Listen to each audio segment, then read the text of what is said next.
You're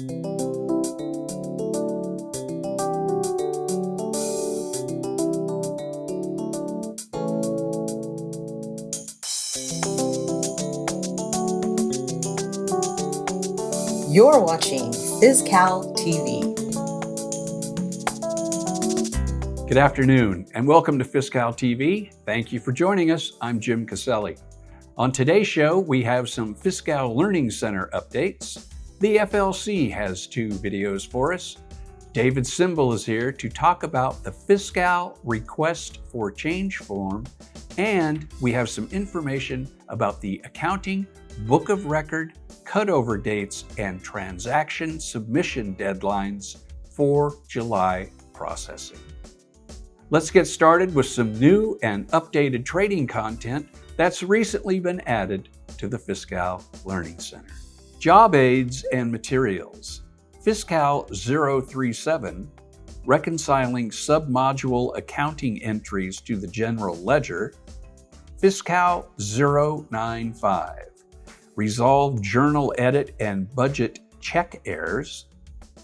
Cal 391B, SCO approval of corrections or adjustments to AR deposits, remittances.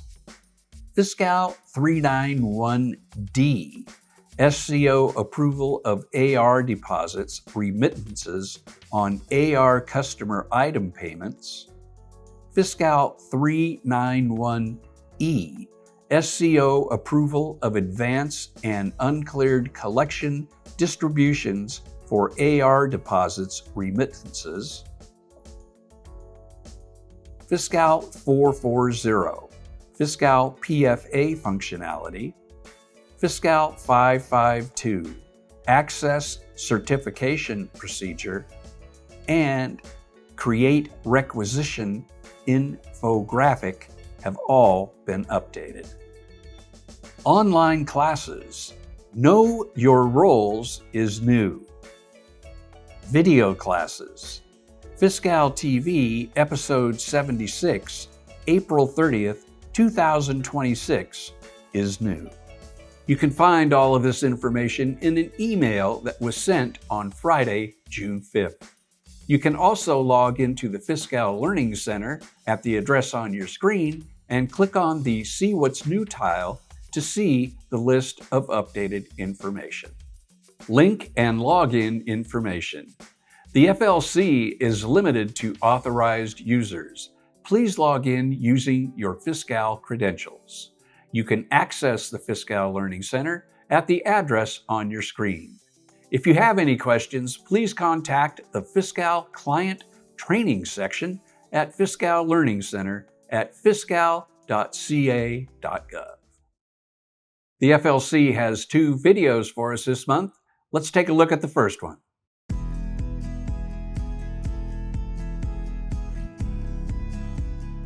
Heads up, Cal users! Get excited because the Cal Learning Center's event calendar is ready for registrations. That's right, virtual instructor-led trainings, also known as VILTs, and flipped classroom Q&A sessions are now open for enrollment.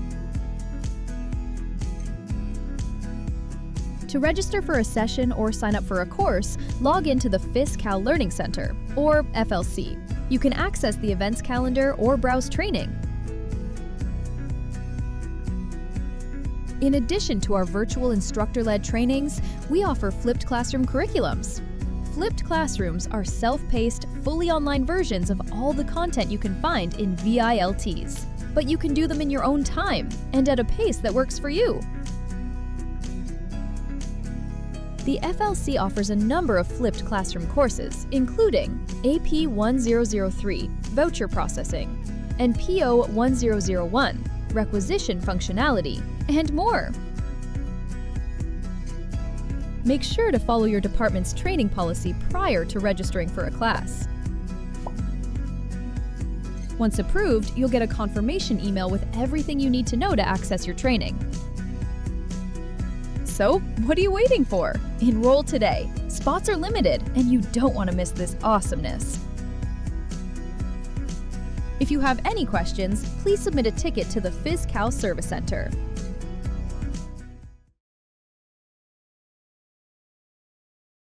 David Tsymbal has some information about the FizCal Request for Change form.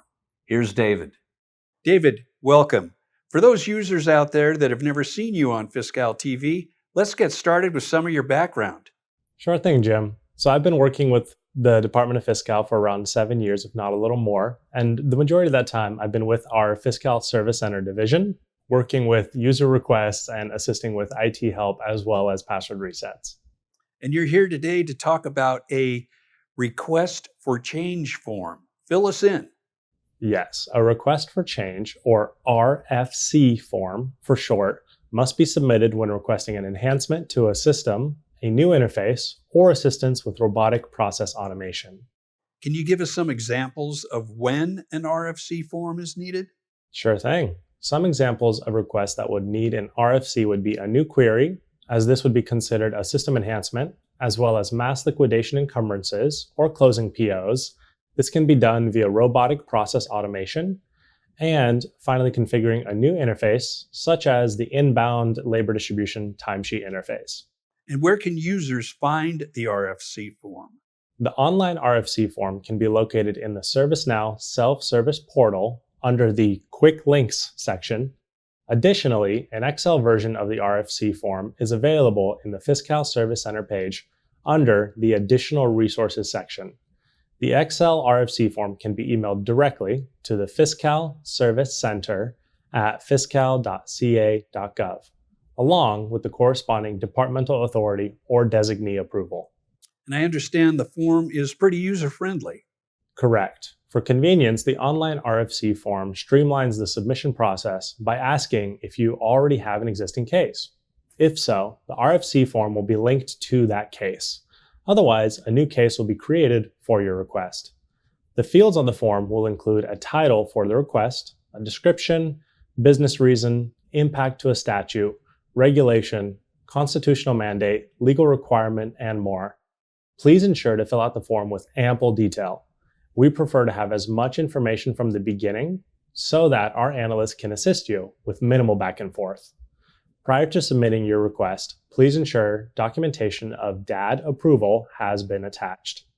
DAD approval is required and can be attached in email format by using the Add Attachments icon.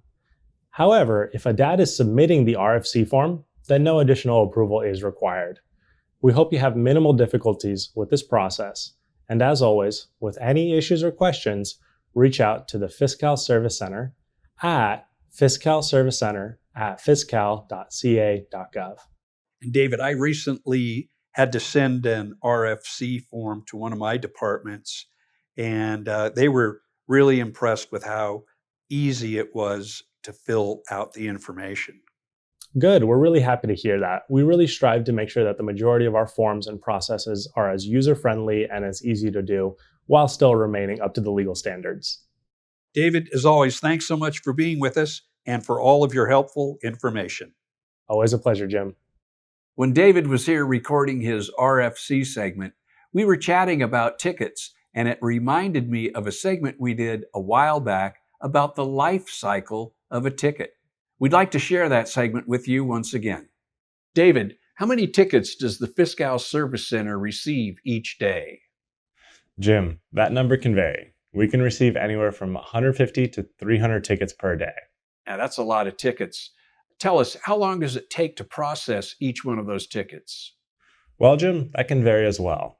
If it's a simple password reset, we can resolve it in a matter of minutes. It can depend on a few things, such as how responsive is the caller, in case we need additional information, or we may need to route the ticket to our security team, and that can take an additional 2 to 4 hours, depending on our security team's workload. If it's a purchasing ticket, accounts payable, accounts receivable, or one of our other several modules, it can take up to 5 days to resolve the ticket. More complex issues that require development and testing can take a couple of weeks to be resolved.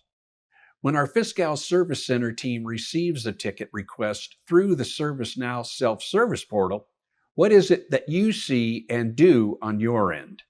Sure, Jim. Once we receive a request through the ServiceNow self-service portal, the case will be assigned directly to the corresponding team if the submitter specified the module, streamlining ticket resolution. Otherwise, the request will show up in our service desk unassigned queue for us to review and assign accordingly. We will still open the ticket and ensure that the end user provided the required information and attachments. We will also verify that the department name or acronym is indicated along with the business unit number for the department. And what type of information are you looking for, David?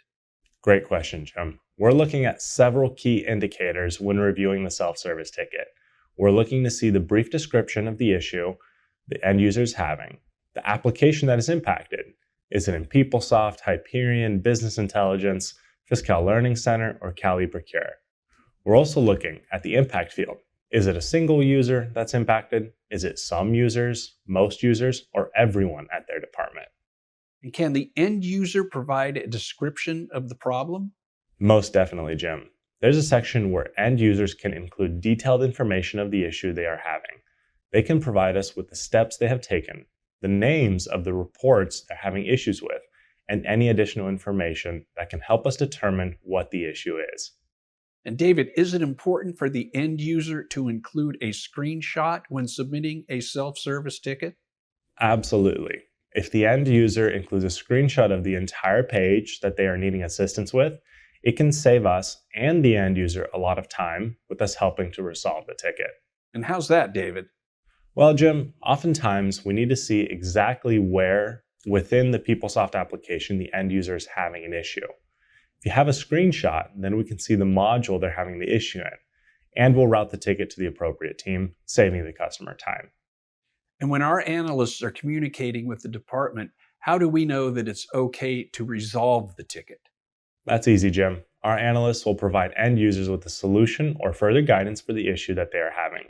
We do not mark the case as resolved until we have received confirmation from the end user or after 3 follow-up attempts over a period of 5 business days. It's important for the end user to respond to our analysts, letting them know that the issue has been resolved so that we can close the ticket.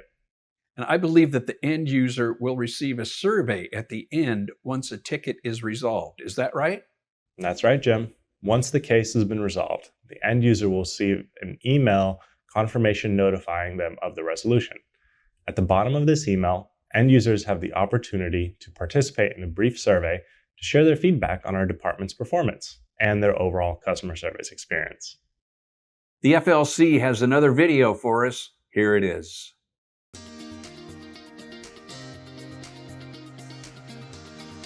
Here are 5 tips to help you navigate the Fiscal Learning Center.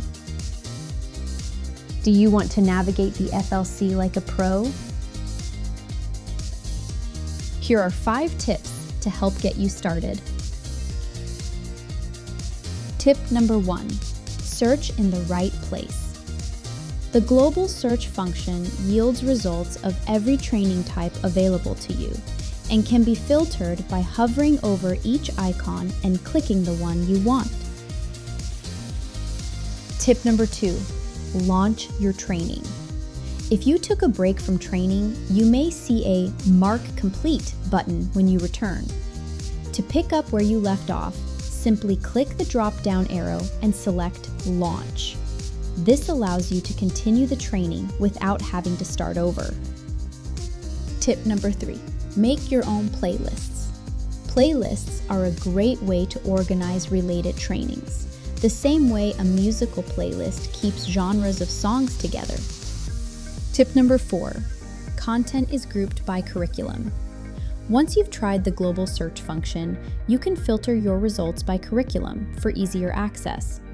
Curriculums allow you to find all the content on a particular business process, saving you time with searching. Tip number 5, view completed or upcoming trainings. You can check completed, unfinished, or upcoming trainings by checking out the My Learning or Browse Training tiles at the bottom of the FLC homepage. The FLC is here to assist users like you by providing centralized, one-stop shop for in-depth training split into bite-sized learning content, including self-paced learning, videos, job aids, and more. This means you can find what you need and learn what you want with the time that you have. If you have any questions, please submit a ticket to the PhysCal Service Center. Thanks to the FLC for this month's videos. Remember, you can watch them again when we post this episode of CalTv to our YouTube channel in a couple of days. As the State Controller's Office prepares for year-end activities and the transition of Accounting Book of Record to FisCal, certain transaction processing activities will be suspended from July 1st through July 5th, 2026, to support critical cutover activities. Departments are encouraged to submit transactions as early as possible to minimize processing delays and ensure timely completion prior to the transition period. Here's some important information. Transactions available beginning July 1st, 2026. Departments may continue to enter the following transactions in FisCal beginning July 1st, 2026. Accounts receivable department deposits and remittances, remittance advice entries, and general ledger journal entries. Expedited payments. Expedite requests must be processed as paper claims outside of FisCal during the transition period. These will interface to FisCal and post the same day, barring any exceptions. New expedite options within FisCal will be available starting July 6th. Voucher processing. Voucher entry processes will not be impacted by the Accounting Book of Record cutover. Payment processing. FisCal voucher pay cycle processing will resume on July 6th, with the first payment date also occurring on July 6th. Cash basis processing. Cash basis processing will resume on July 6th, and at that time, all transactions submitted from July 1st through the 5th will be processed using backdated accounting dates to align with the original posting in mod accrual. Daily SCO control transfers. Feeder fund transfers, general fund borrowing transactions, and SMIF transfers will be processed retroactively after July 6th and posted using appropriate backdated accounting dates. Corrections and adjustments. Approval and processing timelines for corrections, including prior year corrections, may be delayed during the cutover period. Budget timeline. Budget roll forward and budget close activities are expected to be completed during the first 3 business days of July 2026. This includes CV budget close processing and the roll forward of continuing and fixed appropriations. Additional communication will be provided regarding the FY 2026-27 budgeting process activities following completion of cutover validation activities. Note, FY 2026-27 budgets will be set up on a flow basis. Please contact your SCO State Accounting and Reporting Division analyst if you require an urgent budget setup. PFA tree rollover.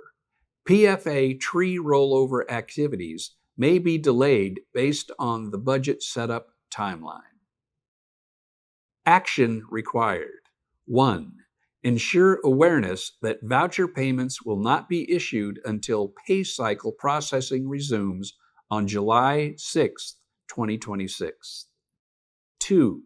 Use paper claims for any required expedited payments during the cutover period, July 1 through 5. Paper claims will continue to interface into FisCal as they do today. Departments should review pending transactions and submit time-sensitive items before June 30th whenever possible. Early submission will help minimize processing delays and support a successful year-end close and transition to Fiscal.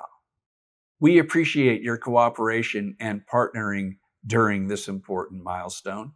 If you have any issues or questions, please contact the Fiscal Service Center at 1-855-347-2250 or Fiscal Service Center at fiscal.ca.gov.